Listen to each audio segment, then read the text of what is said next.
Hello everyone, Namaskar. Sakaluke মোৰ YouTube চেনেলটোলৈ আকৌ এবাৰ স্বাগতম জনাইছো। আশা কৰো সকলোৱে ভালে কুশলে আছে আৰু ময়ো ভালেই আছো। ৰাতিপুৱা 5 বজাত উঠিছো। 5 বজাত উঠি কিনে গাপা প্ৰথমে মই ধুই লও। গাপা ধোৱাৰ পিছতে মই চাহ কাপ খাও ৰাতিপুৱা আৰু প্ৰথম চাহ কাপ খাও মই লাল চাহ কাৰণ ৰাতিপুৱা গাখীৰ চাহ গলে অকমান গেষ্ট্ৰিক হোৱাৰ সমস্যা থাকে। সো ৰাতিপুৱা চাহ কাপখন বনাই লৈছিলো, চেনি অকমান কমকৈ দিলো। ৰাতিপুৱা মাহতে কয় চেনি অকমান কমকে খাব লাগে। নাজানো এটো কিমান দূৰ সঁচা বা মিছা এটো নাজানো, কিন্তু ৰাতিপুৱা চাহ কাপখন মই অকমান কম চেনি দি খাও। তাৰ পিছত অকমান পানী খোৱাৰ অভ্যাস কৰি আছো আৰু এয়া চাহ কাপখন খাই ললো। তাৰ পিছত আজি অকমান কাম আছিল, দেৰি হ'ল, সেইবাবে পঢ়াটো অকমান দেৰি হ'ল।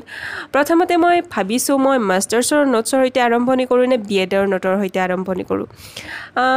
গেছ কৰো কোনটো ওকে মাষ্টাৰ্ছৰ নোটছৰ সৈতে আৰম্ভ কৰো কাৰণ বৰ্তমান 25 তাৰিখৰ পৰা এক্সাম যেহেতু দিছে মাষ্টাৰ্ছৰ, কাৰণ মোৰ এইটো এক্সাম ভাল হ'ব লাগিব আৰু ইয়াৰ মাৰ্কছো যেহেতু পিছলৈ কেতিয়াবা হ'লেও আহিব, সেইবাবে মই এই পৰীক্ষাটো বেয়া হোৱাটো নিবিচাৰো। আৰু এখন এচিট উলিয়াই লৈছিলো য'ত মোৰ এটা ধুনীয়া নোটছ আছিলে, সেইটো মোৰ মুখস্থ কৰিব লাগিব কাৰণ সেশনেল এক্সামো 6 তাৰিখৰ পৰা আছে আৰু 6 তাৰিখৰ কাৰণে প্ৰিপেয়াৰ কৰিবৰ বাবে মই এই নোটছটো পঢ়িব লৈছিলো। আৰু প্ৰথমতে মই প্ৰথম ভিডিঅ'তে কৈছিলো যে মই মুখস্থ কৰাৰ সময়ত আন্ডাৰলাইন কৰি যাও বস্তুবিলাক, কিয়নো যেতিয়া আপুনি ৰিভিজন কৰিব, ৰিভিজন কৰাৰ সময়ত আপোনাৰ এইটো আহিব যে মনত মইতো এইটো আগতে মুখস্থ কৰি থৈছো, আন্ডাৰলাইন কৰি থৈছো, তেতিয়া সেই ভয় ভাৱটো নাথাকে আৰু মুখস্থ কৰাত খুব বহুত বেছি পৰিমাণে সহজ হয় বুলি মই ভাবো।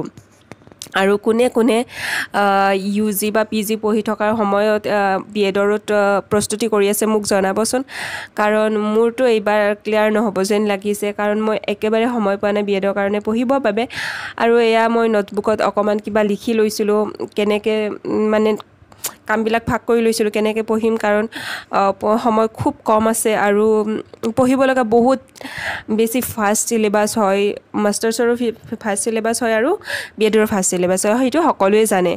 আৰু এয়া মই পঢ়ি আছিলো, এই মাষ্টাৰ্ছৰ নোটছেই পঢ়ি আছিলো আৰু মই যোনখন নোটছ পঢ়িছিলো সেইখন আছিলে ইণ্ডিয়ান গভৰ্ণমেণ্ট এণ্ড পলিটিক্স। আৰু এইখন পেপাৰ কম্পিটিটিভ এক্সামৰ কাৰণে খুব বেছি প্ৰয়োজনীয় বুলি মই ভাবোঁ, কাৰণ ইয়াৰ পৰা বহুত বেছি পৰিমাণে নোটছ আহে নহয় কুৱেশ্যন আহে আৰু দেখিছোঁ। সেইবাবে মই এইখনত কিছুমান সৰু নোটছ মই হাইলাইট কৰি গৈছোঁ, কাৰণ এইবিলাক অহা চান্সো বিএডত থাকিব পাৰে বুলি মই ভাবোঁ। তাৰপিছত মই নিউজ পেপাৰখন পালোঁ। নিউজ পেপাৰখন পঢ়াৰ সময়ত প্ৰায় 8 মান বাজিছিলে চাগে, আৰু মই চাইছিলোঁ কাৰেণ্ট এফেয়াৰ্ছ কোনখিনি প্ৰয়োজনীয়, সেইখিনি বিএডৰ কাৰণে প্ৰয়োজন হ'ব। আৰু ইয়াত মই খুব এটা ইম্পৰ্টেণ্ট নোটছ পাইছিলোঁ ৰাষ্ট্ৰপতি ইলেকশ্যনৰ ওপৰত। আপোনালোকেও এইটো চাই ল'ব আৰু এইটো ইম্পৰ্টেণ্ট নোট হ'ব পাৰে বিএডৰ কাৰণে মই ভাবোঁ। আৰু এয়াও কিছুমান সৰু সুৰা নোট চাই লৈছিলোঁ মই। আজি প্ৰায় 3টামান প্ৰয়োজনীয় নোটছ পাইছিলোঁ কাৰেণ্ট এফেয়াৰ্ছ, যিটো অহা সম্ভাৱনা আছে বুলি মই অনুভৱ কৰোঁ।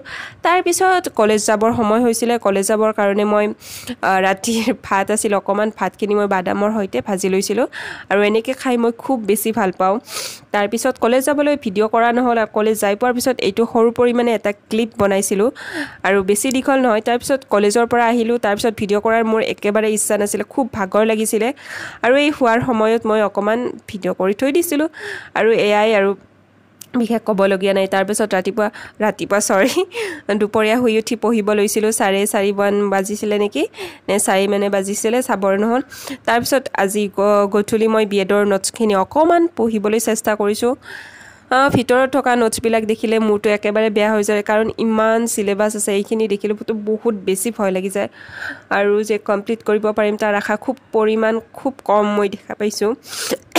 চৰি, মোৰ কাহ হৈ আছে, হ'ল 2দিনমান কাহ উঠি গৈছে, চৰি তাৰ বাবে, বেয়া নাপাব। আৰু এয়া তাৰপিছতো মই মাষ্টাৰ্ছৰ নোটছ পঢ়ি আছিলোঁ। এইখিনি আচলতে আপোনালোকে মই এটা মোৰ মতামত দিব বিচাৰিছোঁ যে যিমান পৰিমাণে আপুনি সময়ৰ সদব্যৱহাৰ কৰিব, সিমান পৰিমাণে আপোনালোকে ৰিজাল্ট পাব। মাষ্টাৰ্ছৰ ষ্টুডেণ্ট হিচাপে মই কিছু পৰিমাণে এক্সপিৰিয়েঞ্চ পাইছোঁ পৰীক্ষাক লৈ, কাৰণ বহুত এক্সাম দিলোঁ এতিয়ালৈকে।